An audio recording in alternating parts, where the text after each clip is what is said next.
વિદ્યાર્થી મિત્રો, હવે આપણે કેન્દ્રીય કારોબારીમાં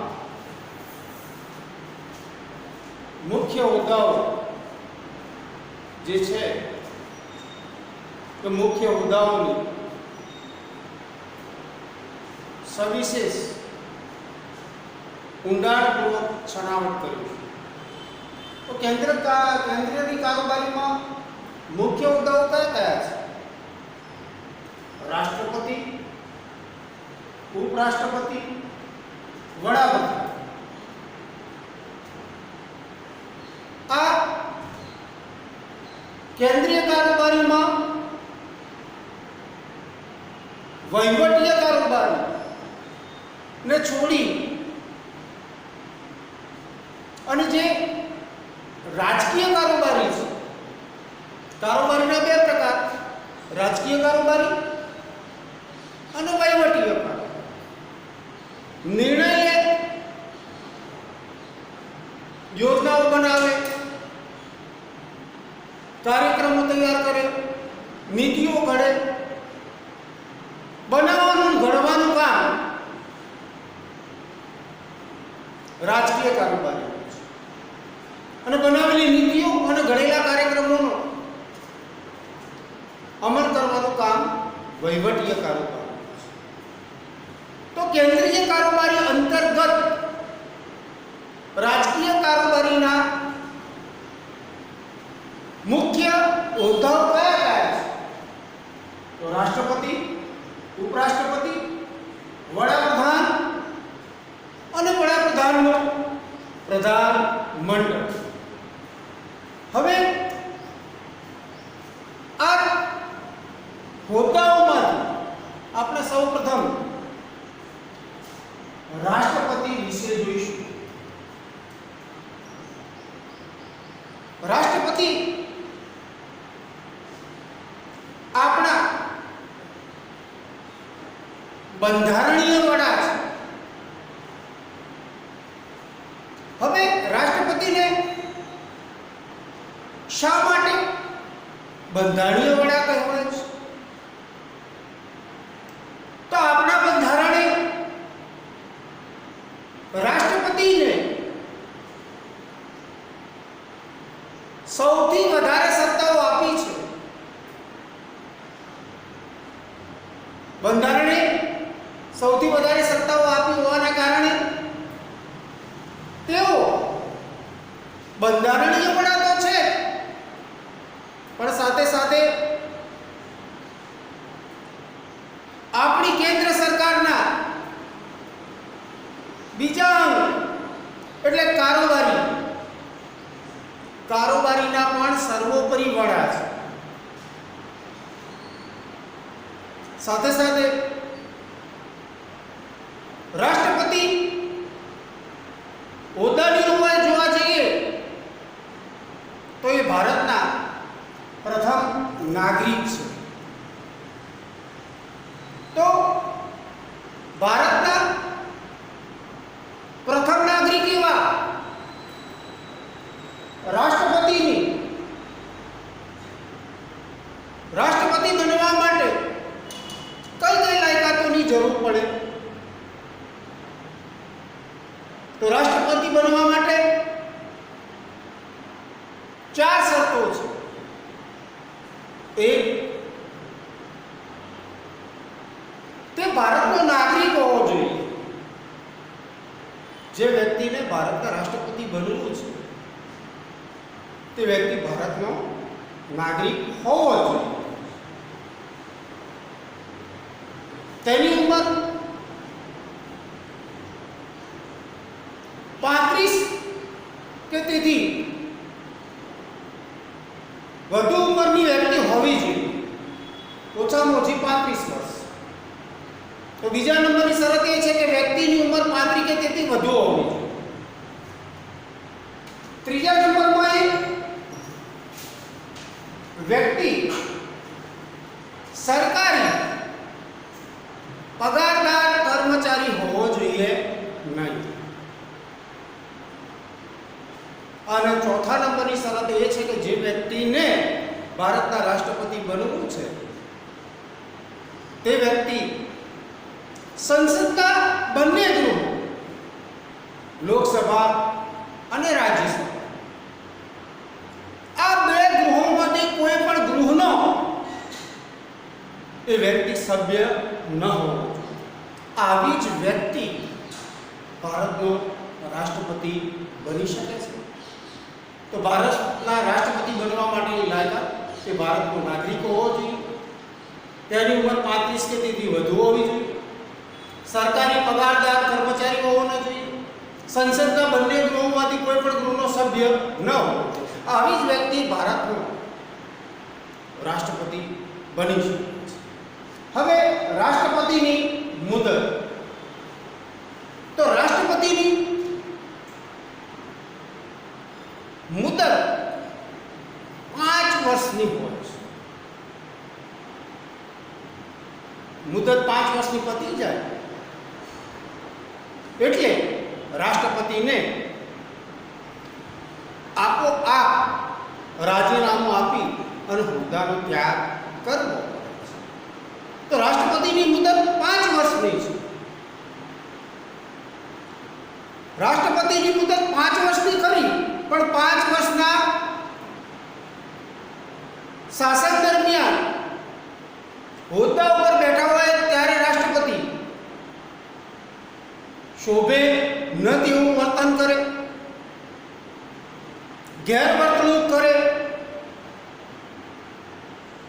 ભ્રષ્ટાચાર કરે, તો એ સમય દરમિયાન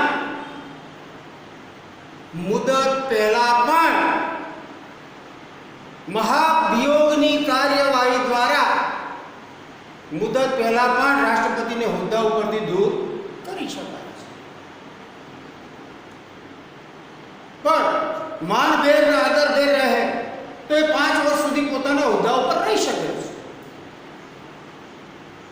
પણ શોભે ન તેવું વર્તન કરે તો એવા સંજોગોમાં મહાભિયોગ નામની કાર્યવાહી દ્વારા એમને સત્તા ઉપરથી દૂર કરી શકાય છે. મુદત પહેલા રાષ્ટ્રપતિ ધારે તો બીજી વખત રાષ્ટ્રપતિની ચૂંટણી થાય ત્યારે રાષ્ટ્રપતિ પોતાની ઉમેદવારી કરી શકે છે અને બીજી ટર્મ માટે એ ચૂંટાઈ શકે છે અને બીજા 5 વર્ષ સુધી હોદ્દા ઉપર રહી શકે છે. આ બંધારણની જોગવાઈ છે. હવે રાષ્ટ્રપતિની ચૂંટણી કોણ કરે છે? તો પહેલા નંબરની વાત કરી દો કે ભારતમાં રાષ્ટ્રપતિની ચૂંટણી પરોક્ષ રીતે થાય છે.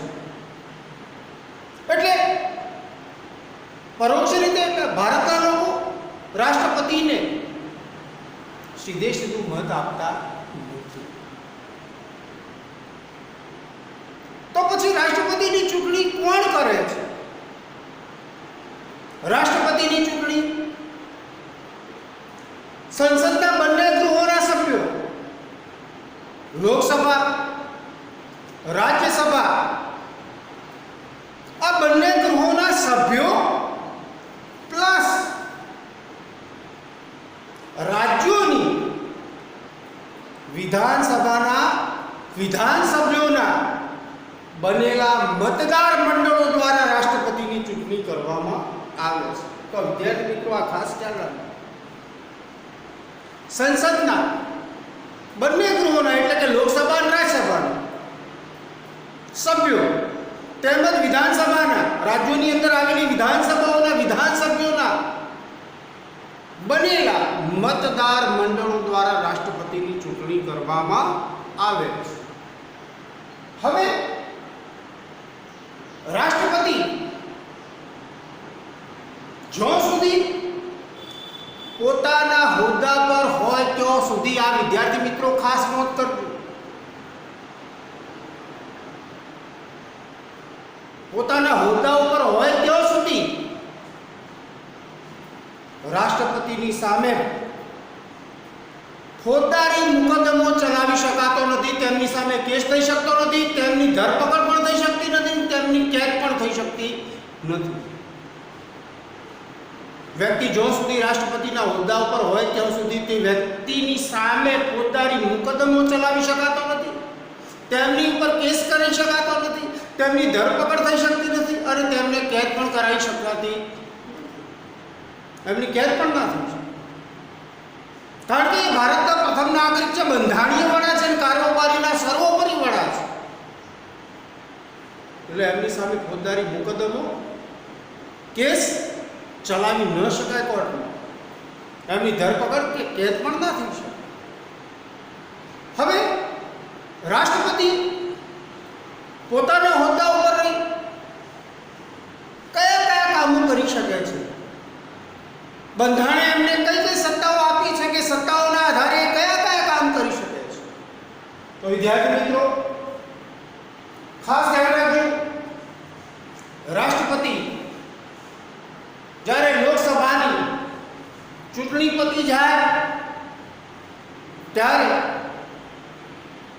બહુમતી ધરાવતા પક્ષને સરકાર બનાવવા માટેનું આમંત્રણ આપે છે. આ પહેલું કામ. રાષ્ટ્રપતિ પોતાના હોદ્દાની રૂએ કઈ કામ કરે છે પહેલાનું, જ્યારે લોકસભાની ચૂંટણી પતી જાય ત્યારે, પરિણામો આવી જાય ત્યારે લોકસભાની અંદર જે પક્ષ બહુમતી મેળવે એ પક્ષને સરકાર બનાવવા માટેનું આમંત્રણ આપે છે. બીજા નંબરમાં બહુમતી ધરાવનાર પક્ષના સર્વમાન્ય નેતાને, બહુમતી ધરાવનાર પક્ષના નેતાને, બહુમતી ધરાવનાર પક્ષના સર્વમાન્ય નેતાને વડાપ્રધાન તરીકે નિયુક્ત કરવાનું કામ રાષ્ટ્રપતિ કરે છે.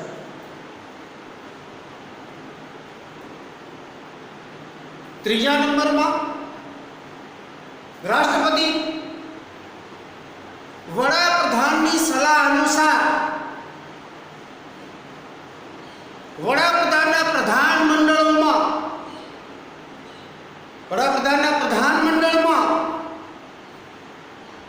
વડાપ્રધાનની સલાહથી રાષ્ટ્રપતિ પ્રધાનોની નિમણૂક કરે છે. ચોથા નંબરમાં પ્રધાનમંડળના પ્રધાનોને ખાતાઓની વહેંચણી કરે છે. પાંચમા નંબરમાં વડાપ્રધાનને અને વડાપ્રધાનના પ્રધાનમંડળની અંદર રહેલા પ્રધાનોને શપથ લેવડાવે છે. એમની પાસે દેશની પ્રમાણિકપણે સેવા કરવાની સોગંદ વિધિ કરાવે છે. છઠ્ઠા નંબરમાં રાષ્ટ્રપતિ ત્રણેય સંરક્ષણ દળોના વડા છે. ભૂમિદળ, હવાઈ દળ અને નૌકાદળ. આ ત્રણેય લશ્કરની આ ત્રણેય પાંખના એ સર્વોચ્ચ વડા છે. તો લશ્કરની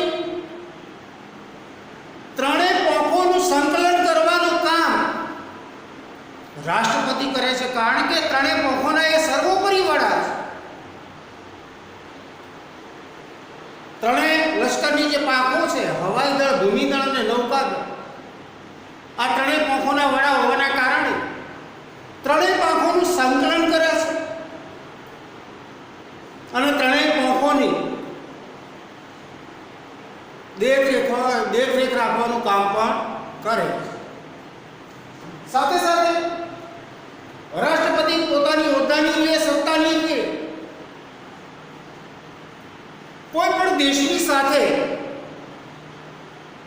યુદ્ધ કરવાની સત્તા ધરાવે છે. યુદ્ધ જાહેર કરી શકે છે. યુદ્ધ ચાલુ હોય તો એ ચાલુ યુદ્ધને બંધ રાખી શકે છે અને કોઈ પણ દેશ આપણી પર બાહ્ય આક્રમણ કરવા માટે તૈયાર થાય તો એ બાહ્ય આક્રમણને ખાળવાની પણ સત્તા ધરાવે છે. સાથે સાથે એ સંધિ પણ કરી શકે છે, યુદ્ધ જાહેર પણ કરી શકે છે, યુદ્ધ બંધ પણ કરી શકે છે, યુદ્ધને ટાળી પણ શકે છે, અને કોઈ પણ દેશની સાથે સંધિ એટલે કે મિત્રતા પણ રાષ્ટ્રપતિ કરી શકે છે પોતાની હોદ્દાની અને સત્તાની. સાથે સાથે રાષ્ટ્રપતિ પોતાના હોદ્દાની કોની નિમણૂક દેશની અંદર કરે છે, તો જે તે રાજ્યના રાજ્યપાલો કેન્દ્રીય પ્રધાનમંડળની સલાહ લઈ જે તે રાજ્યની અંદર રાજ્યપાલોની રાષ્ટ્રપતિ નિમણૂક કરે છે. માત્ર એકલા રાજ્યપાલો જ નહીં, સાથે સાથે આપણી સુપ્રીમ કોર્ટ એટલે કે સર્વોચ્ચ અદાલતના વરિષ્ઠ મુખ્ય ન્યાયાધીશોની નિમણૂક પણ વડાપ્રધાનની સલાહથી રાષ્ટ્રપતિ કરે છે. તો જે તે રાજ્યના રાજ્યપાલો, સર્વોચ્ચ અદાલતના મુખ્ય ન્યાયાધીશો, જે તે દેશમાં ભારતના રાજદૂતો એટલે કે ભારતના એલચીઓની દુનિયાના દરેક દેશો સાથે ભારતના સંબંધો જળવાઈ રહે અને દુનિયાના દરેક દેશની પરિસ્થિતિની આપણને સરળતાથી માહિતી મળે તે માટે દુનિયાના મોટા ભાગના દેશોની અંદર ભારતના એલચીઓ જે બેઠા છે એ એલચીઓની એટલે કે રાજદૂતોની નિમણૂક પણ રાષ્ટ્રપતિ. સાથે સાથે ભારતના એટર્ની જનરલ અને કેન્દ્રીય જાહેર સેવા આયોગના અધ્યક્ષોની નિમણૂક પણ રાષ્ટ્રપતિ કરે છે. સાથે સાથે ભારતની અંદર દર 5 વર્ષે લોકસભાની, વિધાનસભાની, જિલ્લા પંચાયત, તાલુકા પંચાયત અને ગ્રામ પંચાયતની ચૂંટણીઓ થાય છે. અને ચૂંટણીઓ કરવા માટે આપણી પાસે અલાયદું ચૂંટણી પંચ છે. તો ચૂંટણી પંચની અંદર જે મુખ્ય અધિકારીઓ કામ કરે છે તે મુખ્ય અધિકારીઓની નિમણૂક પણ રાષ્ટ્રપતિ દ્વારા થાય છે. તો ભારતમાં રાષ્ટ્રપતિ પોતાના હોદ્દાની રૂએ કોની નિમણૂક કરે છે? તો જે તે રાજ્યના રાજ્યપાલ, સર્વોચ્ચ અદાલતના વરિષ્ઠ મુખ્ય ન્યાયાધીશો, ભારતના એલજી એટલે કે રાજદૂતોની, એટર્ની જનરલની અને કેન્દ્રીય જાહેર સેવા આયોગના અધ્યક્ષોની અને ચૂંટણી પંચના મુખ્ય અધિકારીઓની નિમણૂક રાષ્ટ્રપતિ દ્વારા કરવામાં આવે છે. આ ઉપરાંત ભારત લોકશાહી દેશ ઘણી વખત ગુનેગારોને અદાલતો દ્વારા મૃત્યુદંડની અને ફાંસીની સજા જાહેર કરવામાં આવે છે. કોર્ટ દ્વારા સજા જાહેર થઈ જાય તો એ સમય દરમિયાન ગુનેગાર ફાંસીની સજાથી બચવાથી, મૃત્યુદંડની સજાથી બચવા માટે રાષ્ટ્રપતિને દયાની અરજી કરી શકે છે. અને રાષ્ટ્રપતિ દયાની અરજી વાંચી અને રાષ્ટ્રપતિને એમ લાગે કે આ ગુનેગારની સજામાં ઘટાડો કરી શકાય એમ છે તો રાષ્ટ્રપતિ પોતાના હોદ્દાની રૂએ દયાની અરજી સાંભળી ગુનેગારની સજાને માફ કરી શકે છે.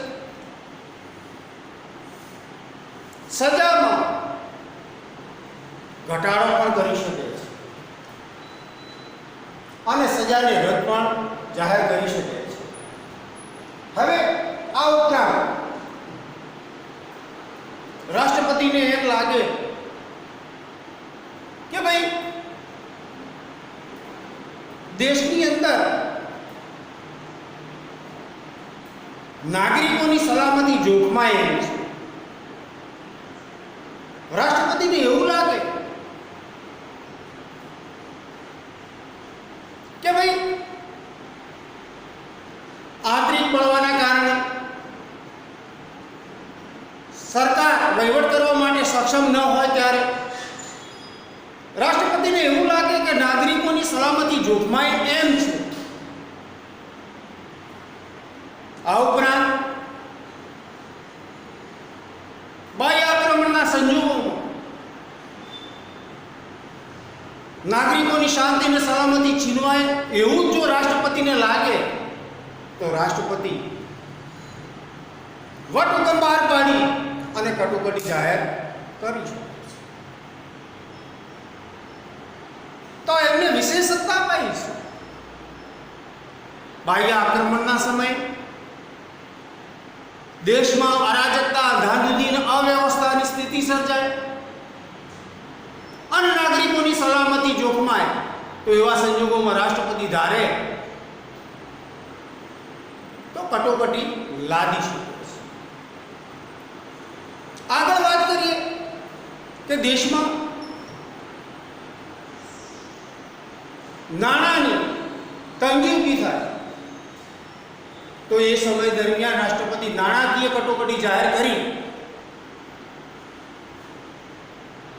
સરકારી કર્મચારીઓના પગાર ભથ્થામાં પણ ઘટાડો કરી શકે છે.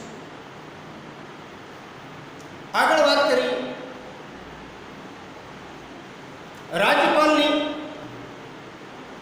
જે તે રાજ્યમાં રાજ્યપાલની નિમણૂક રાષ્ટ્રપતિ દ્વારા જ કરવામાં આવે છે, પણ વડાપ્રધાનની અને પ્રધાનમંડળની સલાહ જે તે રાજ્યના રાજ્યપાલની નિમણૂક રાષ્ટ્રપતિ કરે છે. હવે ભારતના કોઈ પણ રાજ્યની અંદર રાજ્ય સરકાર વહીવટ કરવા માટે સક્ષમ ન હોય, વહીવટ કરવામાં નિષ્ફળ જાય અને જે તે રાજ્યના નાગરિકોની સલામતી જોખમાય તો એવા સંજોગોમાં જે તે રાજ્યનો રાજ્યપાલ રાજ્યની પરિસ્થિતિ અંગેનો અહેવાલ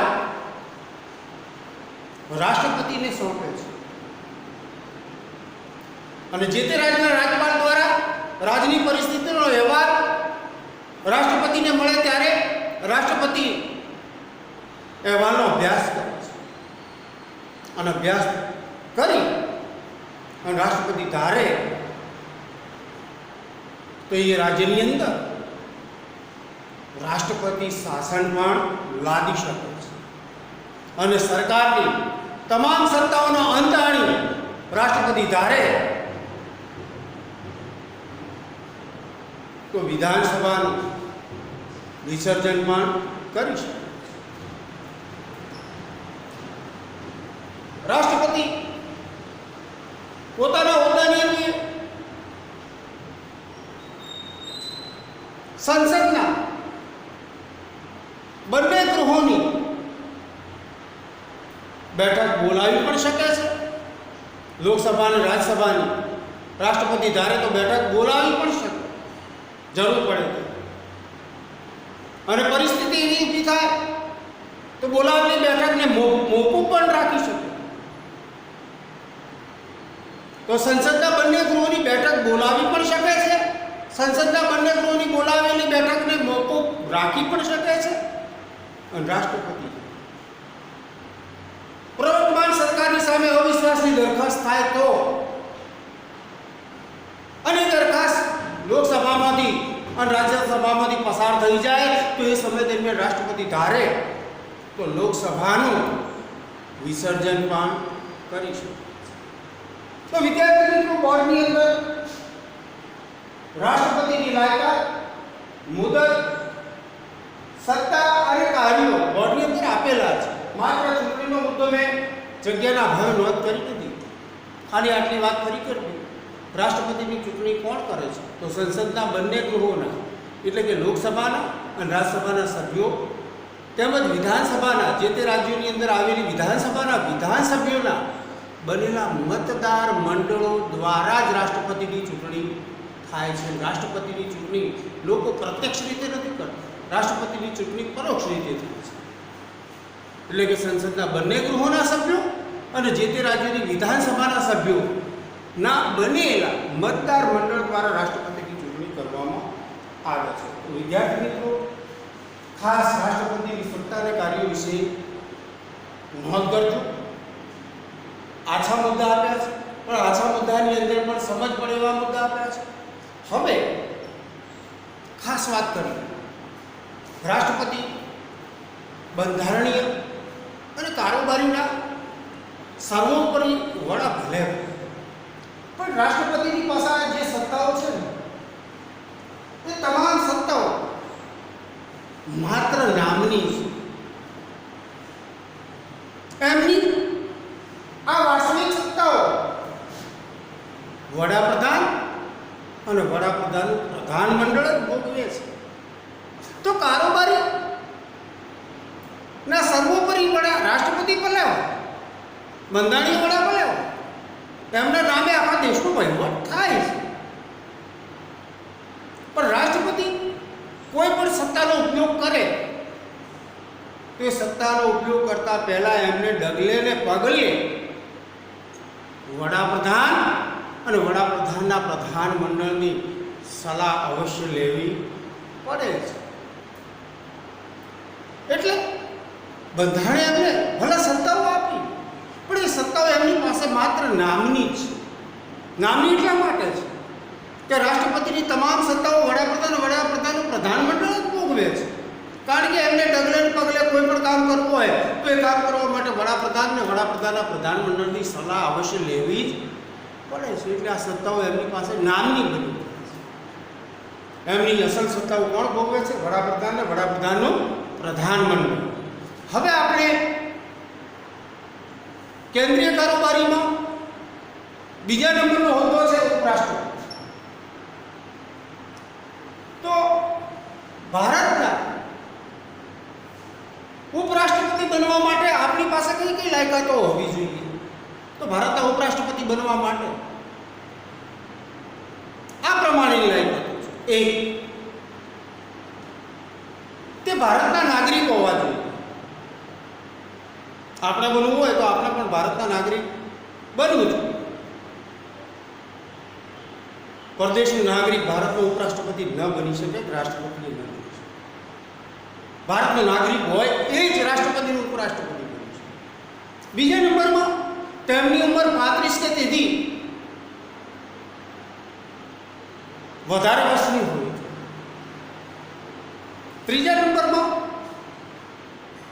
જેને ઉપરાષ્ટ્રપતિ બનવું છે એ વ્યક્તિ સરકારી પગારદાર કર્મચારી હોવો જોઈએ નહીં. અને ચોથા નંબરમાં સંસદના બંને ગૃહોમાંથી કોઈ પણ સભ્ય કોઈ પણ ગૃહનો એ સભ્ય ન હોવો જોઈએ. લોકસભા, રાજ્યસભા, આ બંને ગૃહોમાંથી કોઈ પણ ગૃહનો સભ્ય ન હોવો જોઈએ.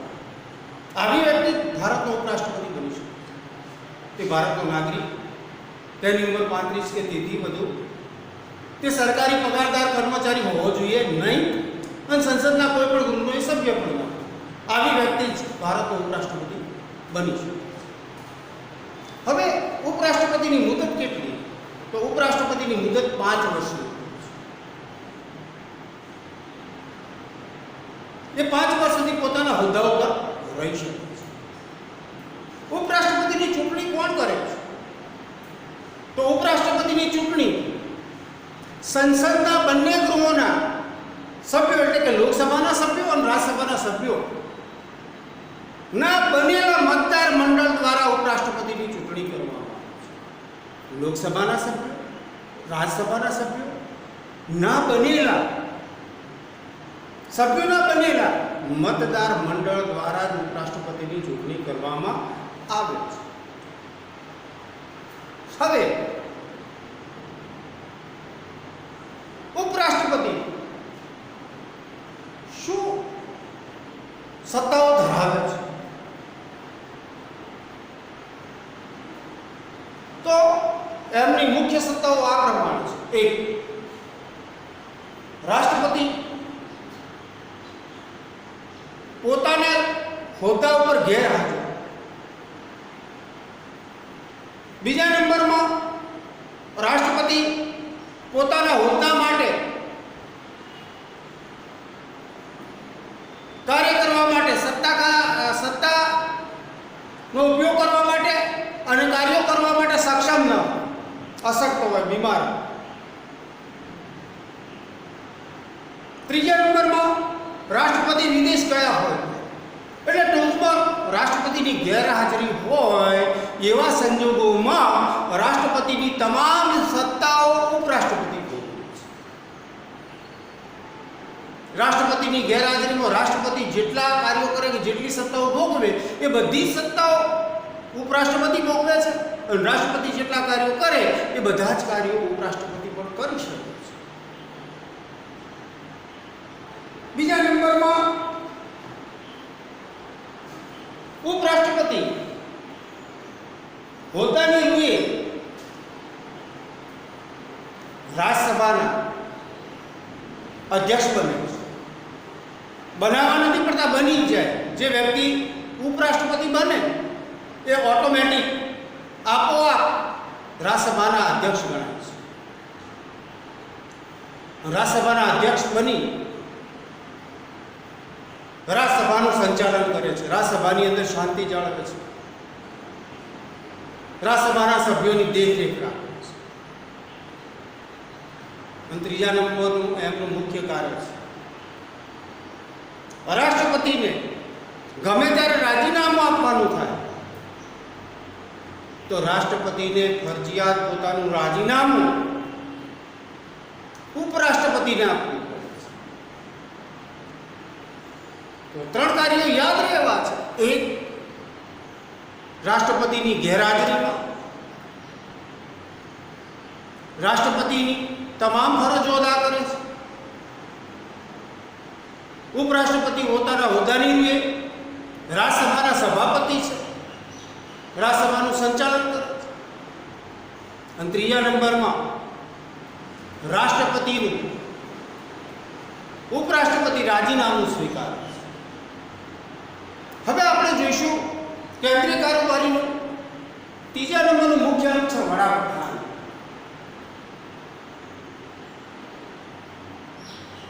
દેશના સર્વોપરી કારોબારીના વડા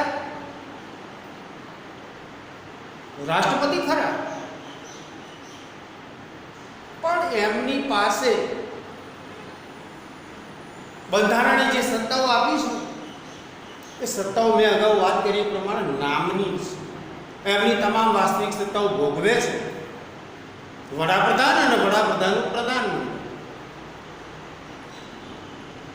તો આપણી વાસ્તવિક કારોબારીના વડા કોણ ગણાય? આપણી કારોબારીના વાસ્તવિક વડા વડાપ્રધાન છે, કારણ કે રાષ્ટ્રપતિની તમામ સત્તાઓ વડાપ્રધાન અને વડાપ્રધાનનું પ્રધાનમંડળ ભોગવે છે. તો કારોબારીના વાસ્તવિક વડા આપણા વડાપ્રધાન છે. હવે વડાપ્રધાન વ્યક્તિ કઈ રીતે બની શકે છે? તો બરાબર વિદ્યાર્થી મિત્રો ધ્યાન રાખજો. ભારતના વડાપ્રધાન લોકસભાનો સભ્ય પણ બની શકે છે અને રાજ્યસભાનો સભ્ય પણ બની શકે છે. સંસદના બંને ગૃહોમાંથી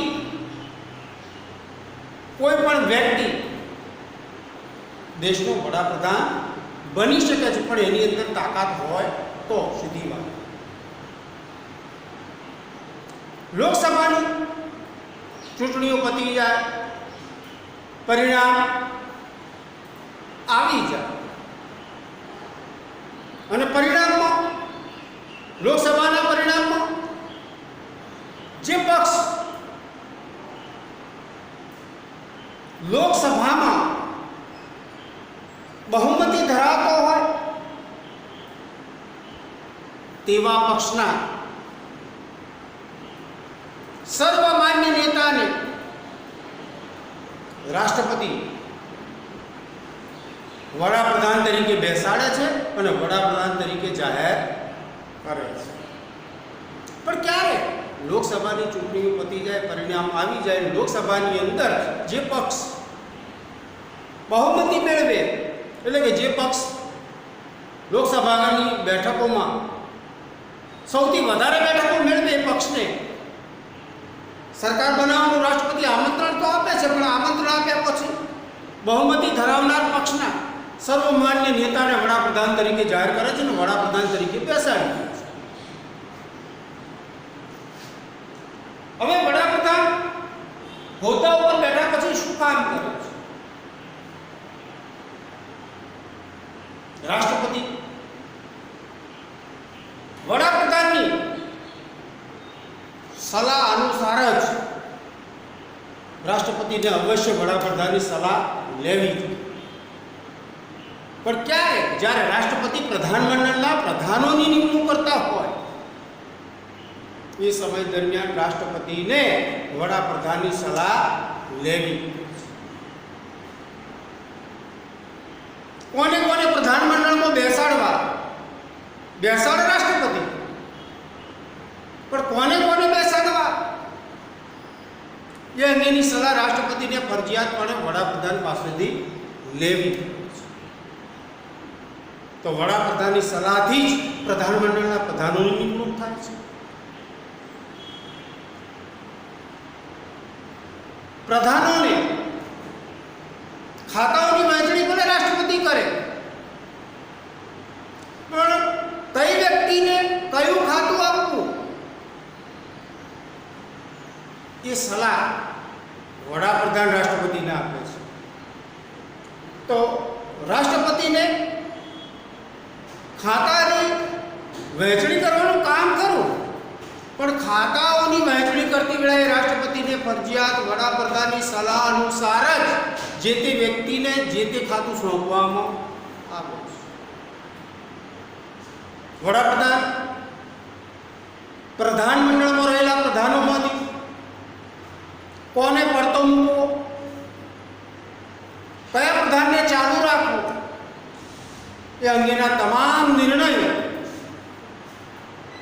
વડાપ્રધાન લે છે. સાથે સાથે વડાપ્રધાન જુદા જુદા વ્યક્તિઓને જુદા જુદા ખાતાઓનો વહીવટ સોંપે છે, જુદા જુદા પ્રધાનોને જુદા જુદા ખાતાઓનો વહીવટ સોંપે છે.